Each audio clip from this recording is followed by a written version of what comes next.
Welcome to Mixmasters, your number one choice for studio recording and post-production audio since 1999. Conveniently located in North Long Beach, California, near the 710 and 91 freeways. We are the one-stop shop for mixtapes, original beats, ghostwriting, audio mastering, graphic design, and CD duplication. Our pricing starts as low as $20 an hour, and all new customers get their first hour free. Featuring a friendly staff of skilled engineers, the most convenient hours available, and welcoming guests of all ages and skill levels. You can even leave with a DVD video of your session. So text or call for an appointment today at 562-355-2302. That's 562-355-2302. Or hit us up on Facebook at www.facebook.com/Mixmasters Long Beach. Mixing business with pleasure. Welcome to Mixmasters, your number one choice for studio recording and post-production audio since 1999. Conveniently located in North Long Beach, California, near the 710 and 91 freeways. We are the one-stop shop for mixtapes, original beats, ghostwriting, audio mastering, graphic design, and CD duplication. Our pricing starts as low as $20 an hour, and all new customers get their first hour free. Featuring a friendly staff of skilled engineers, the most convenient hours available, and welcoming guests of all ages and skill levels. You can even leave with a DVD video of your session. So text or call for an appointment today at 562-355-2302. That's 562-355-2302. Or hit us up on Facebook at www.facebook.com/Mixmasters Long Beach. Mixing business with pleasure.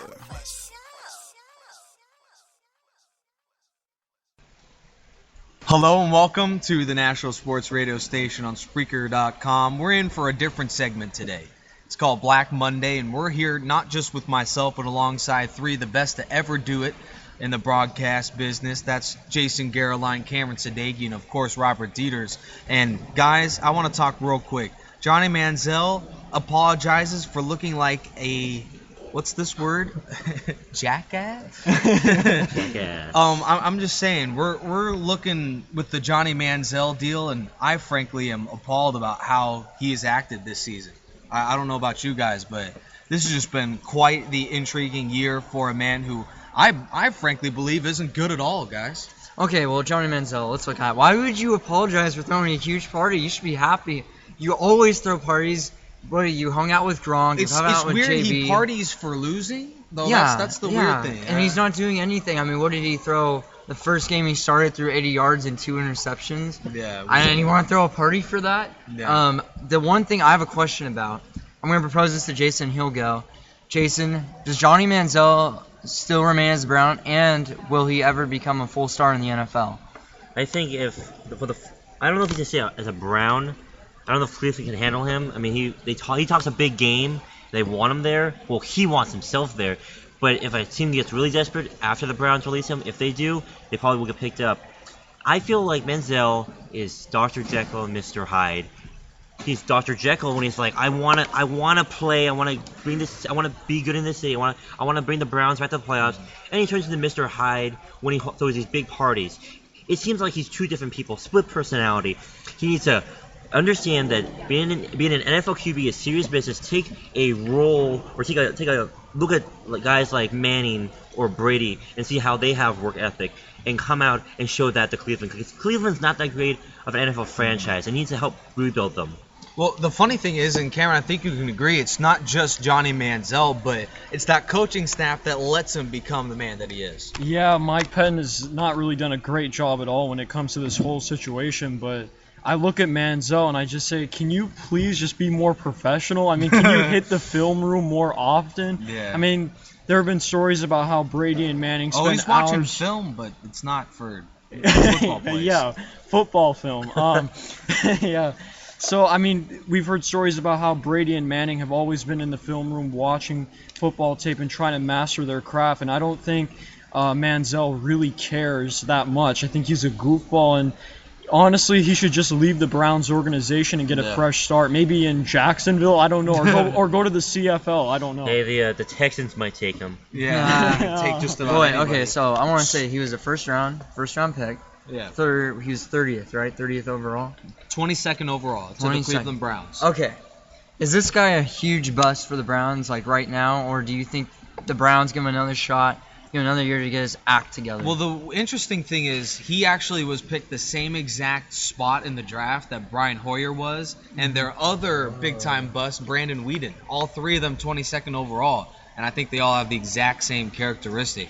Furthermore, we're talking about Coach Aftermath here on the discussion, and the next thing, Mike Pettin, is he going to stick around when he can't even nurture either Hoyer or Manziel as quarterbacks? I don't know. Well, Mike Pettin had a good start. All right, he had a good start to the season. Hoyer was good. Yeah, Hoyer was good. I actually Hoyer think was good. Shedzinski might have been a better coach. Right, and then Hoyer went in the last 4 games, went 1 touchdown for 8 interceptions. Are you kidding me? The Browns had a legit chance to make the playoffs this year, and Hoyer threw that away. Then they played Manziel. The thing with Manziel's performance is I watched it, and some of those balls were catchable, but the receivers just didn't give enough respect to catch those balls, and that's the problem. And it didn't help that the Bengals were having a fire-hot day on the ground, so... Yeah, just with Manziel, and also too, other opponents are trying to target Manziel and trying to go after him, try to get him injured. And I look at Hoyer. Yes, he did a poor job, but I'm the type of guy who would ride and die with one quarterback. I mean, switching quarterbacks isn't going to do anything good. Ride and die with Hoyer, and then the next year you start fresh with Manziel. But Pettin didn't believe that. He went with this path, which really didn't make any sense, and now the Browns will be watching the playoffs at home. Yeah, Johnny Manziel, one of many players that are not going to be in the postseason party. Another interesting topic to talk about. Again, Cameron Sadeghi, Jason Gerline, and Robert Dieters here on Black Monday discussion, and I think this wouldn't be quite the entertaining show that it is if we don't talk about, I think, the most intriguing topic of the afternoon, that being the Atlanta Falcons. Is it just Mike Smith's deal, or is this a bigger problem there in Atlanta? They went 6-10 this year, and in the division matchup of the entire year, if you will, the Panthers and the Falcons played with the NFC South on the line, and the Falcons just laid an egg. You don't play in front of your fans, and it was at home too. You don't play in front of your fans and lose 34-3. What kind of message are you sending to the season ticket holders and the fan base when you lose a game by that much? Losing by that margin, much less losing, at least put an effort out there. At least go out there and play your heart out instead of laying an egg in front of everyone. Now the Panthers, who didn't even have a shot at this division a couple weeks ago, are in the playoffs. Oh, that's funny because the Buccaneers had a shot until about week 15. Yeah, and also at home. That's pretty sad. Can you believe this? Maybe if the Falcons had not blown one game during the season, that's the difference. If they had not blown one game this season and had just one more win, they wouldn't be talking about this today in Atlanta. But you know what's interesting? Mike Smith, talk all the trash that you want about him. He put together a better year than the Saints this season with Sean Payton. And no injuries because you get Graham and Breeze healthy. They go 5-11. Was that weird or what? It was weird. Yes, it was. And I also want to make a point on this team. They have wide receivers. Okay? They lost Tony Gonzalez. So what? You have Julio Jones, Rodney White, Harry Douglas Jr., and you can't do anything with that? Are you kidding me? I mean, I think it's the defense. That's the problem. It's not the offense. The O-line, maybe. You know, Ryan was harassed this year. Something interesting. I talked to Steven Hughes, and I asked him, who's your favorite quarterback? You know what he said? Matt Ryan. And you know why? He has the weapons. He uses them. He uses them to his advantage. He used Tony Gonzalez. Tony Gonzalez is considered the best tight end in the game. That's because Matt Ryan threw it to him. I'd like to put a fork in that one. Antonio Gates is kind of proven. Okay, well, yeah, that too. There's a lot of great tight ends, I could say, but Antonio Gates and Tony Gonzalez of right now have been the best. One thing I also want to make a point is their defense gives up so many points. But also something I think that the Falcons need to work on is the running game. Steven Jackson getting injured. They've had to put in some weird... Jaquiz Rogers hasn't not been who he was supposed to be. Well, they had an undrafted rookie free agent starting for him. Yeah, last week. Yeah, they did, and their defense has. I think they're ranked one of the last in the league. So I mean, in my opinion, you just need the defense. They have all the skill players, like you mentioned, with the receivers and the quarterback, but they can't dominate the line of scrimmage, and you can't be a playoff team or even a championship team if you can't dominate the line of scrimmage. I mean, we saw Dallas, they were able to dominate the line of scrimmage, and look at them. They may not have the most talent, but they were able to dominate the line of scrimmage. Yeah, you And look at that. Their that's the thing. linebacker was retired, Rolando McClain. Yeah, You don't need skill players if you have a line that works. exactly. Same deal with, I think, the New York Jets. They have a defensive line, but their offensive line isn't helping Geno Smith at all. Yeah. And then the receivers don't exactly do anything in that regard. To move on as well, Rex Ryan and John Idzik both fired. Is this a situation here? The Jets finished 3-13, where it's just a coach and a GM that's going to, I guess, ruin a franchise. They get somebody else to help resurrect it, or is this a problem that takes more than just a new man at the head coaching position? First and foremost, I think Rex Ryan wasn't the problem with the Jets. I think there was just Yeah, a lot. he's a formidable head coach. He's I a believe. good head coach.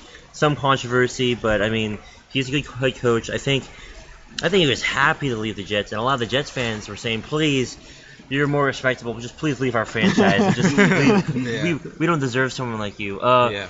The Jets. I mean, if Geno Smith can just find out who he is as a quarterback, maybe they can succeed. I mean, you have Eric Decker, who's an actually pretty decent wide receiver on that team, and there's a lot of holes and Decent running backs too. Chris Johnson in there. Chris Johnson, what did he? That's like he went from being let's do some comparisons. Matthew McConaughey in Dallas Buyers Club was him in his heyday in Tennessee. He's now Matthew McConaughey doing with Lincoln commercials. Okay, he's gone lower, and this is a common thing I see in running backs. They always seem to just fall apart at the end of their career, stumbling out the door, going face first into the ground. I don't know how to explain it. Maybe it's because of losing speed and agility, but that's just something that happens with running backs. There's one person that isn't doing that, and if there's anyone going face first into the floor, it's the defenders that are trying to tackle Marshawn Lynch. Oh. Wait, Marshawn how in Lynch- the world did that happen? Continuing to make big plays, and my prediction is Lynch may lead this team to a potential Super Bowl berth. That's true. And I don't think I'm very far-fetched to say that. Yeah, just back to our point with the Jets. I mean, I'm a Patriots guy, but it's just sad. I even feel bad for the Jets, and I'm a Patriots guy. Yeah. And Rex is to me, he could be a great head coach, just the situation wasn't right. Ownership is a huge problem, and that's kind Is of Idzik the answer, though? Getting rid of him? Yeah, I think they just need a clean house and get a new GM. Just everything needs to be new when it comes to ownership and management, because they haven't gotten the job done with this crew.